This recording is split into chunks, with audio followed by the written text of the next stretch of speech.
মামা আপনারে আমি খুললে কইতাছি, ওই দোলন আর চয়নের তো পড়ালেখার মধ্যে কোনো মন পড়ার নাই তো, তাই আমি ভাবতেছিলাম যে একটু যদি ওই গান বাজনা সঙ্গীতের ভেতর দিয়ে আর কি ওকে পড়াশোনাটা করান যায়, হেই আর কি। গান বাজনার মাধ্যমে লেখাপড়া এ কিরকম? যে মামা, হেরা তো অঙ্কে খুব কাঁচা, তাই আমি ভাবলাম যে যদি একটু সঙ্গীতের ভেতর দিয়ে যদি তাদের অঙ্কটা শেখানো যায় আর কি, তারা এই সঙ্গীতটাকে খুব পছন্দ করে, বুঝছেন? তা আমি দেখেন কি করেছি, এই জন্য গবেষণাটা করেছি, একটু দেখেন। আপনি ভুল বুঝবেন না, এটা কিন্তু আসলে একটা অঙ্ক। দোলন সহয়না দুই ভাই, দোলনের যে শক্তি আছে চয়নের তাহা নাই রে।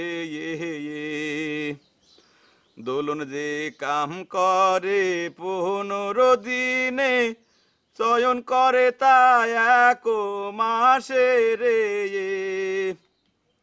এখন ভালো গনু শোনো দিয়া মন, সেই কামে দুই ভাইয়ের আসলে কদিন প্রয়োজন।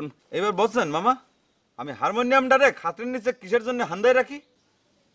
মামা আমি তাহলে এখন যাই, হ্যাঁ? ওই আমার একটু ওই যে চৌবাচ্চার একটা অঙ্ক নিয়ে গান বাজতে হবে। হ্যাঁ যাও। আমি গেলাম। এই খারাও খারাও।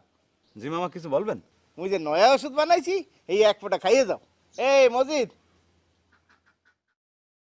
জি মামা, মোর তো কোনো অসুখ বিসুখ নাই, আমি একজন সুস্থ সবল মানুষ, হাঁটতে চললে ফিরে ঘুরে ফিরে বেড়াই। এই আমার তো ধরেন যে ওই পাতলা পায়খানা কোন অথবা মাথা ব্যথা কোন বা একটু জ্বর সর্দি কাশি কোনো কিছুই নাই, ওষুধ কিসের জন্য দিবেন মামা? আরে মামার ওষুধ সুস্থ শরীরেও খাওয়া যায়, এইটা ভাইটামিন টাইপের, কোনো অসুবিধা নাই। হ্যাঁ হ্যাঁ ঠিক। তুমি ওই যে অঙ্কের কাম করতে আসো গান দিয়ে এই এই ওষুধটা কামে লাগবে না। এ মজিদ এই যে মামা আমি নিয়ে যেতেছি। মামা মোর কথাটা একটু যদি শুনতেন, আমি সুস্থ মানুষ। না তুমি কেডা? মামা আমি রুহুল। কি এই দেখো।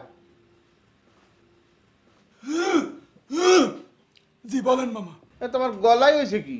মামা আপনি আমার যে ওষুধ খাওয়াইতেছিলেন, সেই ওষুধ খাওয়ার পর ঘটনা হয়েছে কি, আমার যে গলার ভেতরের অন্তর্নিহিত পর্দাটা আছে, সেই পর্দাটা অত্যন্ত পাতলা টাইপের, সেটা মনে হয় ফাইটে গেছে মামা, এই গলা বসে গেছে। হনু আরো 2টা ডোজ মারিয়ে দাও, ঠিক হয়ে যাবে না। জি মামা। তোমার ডাকছে এটা পরামর্শের জন্য। কি পরামর্শ মামা? ওই যে দোলনের বিষয়। ও তো একটু খাওয়া দাওয়া পছন্দ করে, হে তো তুমি জানো। একটু বললে ভুল হয় না মামা? আচ্ছা এইটা নিয়ে আমি কি করি হেই কও। হেই তো ভালো মামা, যে রকমের মনে করেন যে খাওয়া, আর যে হারে মনে করেন জ্যামিতিক হারে চতুর্দিকে বাড়তে আছে, এই খবর যদি গিনেস বুক পায়, তাইলে পরে মনে করেন যে আপনার বাড়িতে আইসা তারা ঠাইসা ধরে চিন্তাই করে নিয়ে যাবে। তা এইটা আপনার জন্য কি একটা মানে মুখ রোশন করার মতো ঘটনা না মামা? না ঠিক আছে, হে মনে করো যে মোর বাইকনারে যে ব্যাক ট্যালেন্ট হে মুই জানি, কিন্তু গ্রামের মানুষ তো হে বোঝে না, হেরা হলো মুখ্য সূক্ষ্ম না কি কও। জি মামা, হেইয়া তো বটেই। হেরা তো আর ট্যালেন্ট বুঝবে না। দোলনে নিয়ে যদি কোনো সভা সমিতিতে যাই, এখানে 1 বৈঠকে হে 20 খান মুরগি মার্গি দেবে, হ্যাঁ তখন লোকজন এত হাসাহাসি করবে।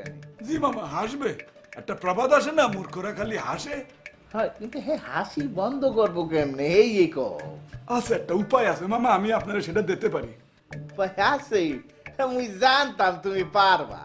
মামা ঘটনাটা আমি আপনারে বুঝাইয়া ক্লিয়ার করে কইতে আছি। মনে করেন যে কোনো সভা সমিতিতে বা অনুষ্ঠানে যাওয়ার আগে ওই দোলন রে 19টা মুরগি কাইটিয়া পেট ভরিয়া খাওয়াইয়া নিয়ে যাবেন, তাহলে পরে দেখা যাবে কি যে ওই অনুষ্ঠানে গিয়ে সে একটার বেশি মুরগি খাইতে পারবে না, আর লোকজনও তখন হাসতে পারবে না, বুঝছেন? বাহ, এটা ভালো বুদ্ধি, মুই জানতাম তুমি পারবা। ভাল লাগছে। যদি আমার একটু নির্ভয় দেন, আপনার একটা কথা শিখাইতে পারি। ক। আচ্ছা মামা, ছোটবেলায় কি ওই দোলনের মতো আপনার কোনো ব্যারাম ছিল? কি দেখে তোমার মনে এলে? না মানে আপনার এই যে চতুর্দিক দিয়ে যে বাড়তে আছে, মানে মানে কি? না কিছু মানে না মামা, ওষুধ দেবেন? বললাম তো 2 ডোজ মার্গি দাও, ঠিক হয়ে যাবে। না মামা থাক, আর খারাপ হইলে করে আমার সঙ্গীত জীবনের সমাপ্তি ঘটতে যাবে। মামা যাইতেছি। কিন্তু বিয়ে তো কি ছিল?